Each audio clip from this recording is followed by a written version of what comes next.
have just landed at Bacolod Sula International Airport. The Pacific Air welcomes you to Bacolod. We are pleased to announce that we have just landed 25 minutes ahead of our scheduled time of arrival. On behalf of your flight deck crew headed by Captain Dayata and First Officer Ricardo, together with your in-flight cabin crew, Princess Aika and Irma, we start taking you from Beijing to the Pacific Desert area of shores. May you enjoy your stay here in Bacolod or wherever your warmer destination may be. Your safety is of primary importance to us, so please remain seated with your seatbelts fastened until the aircraft has come to a complete stop. Please wait for the fasten seatbelt sign to be switched off before you get your bags or use the lavatory.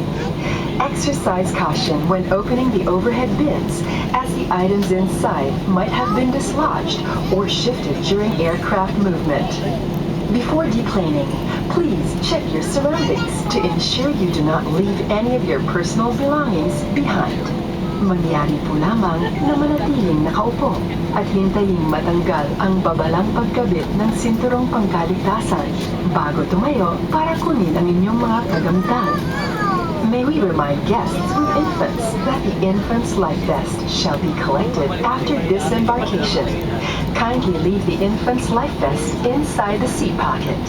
Please be advised that the unauthorized removal of the life vest from the aircraft is a criminal offense. As a safety precaution, please wait for the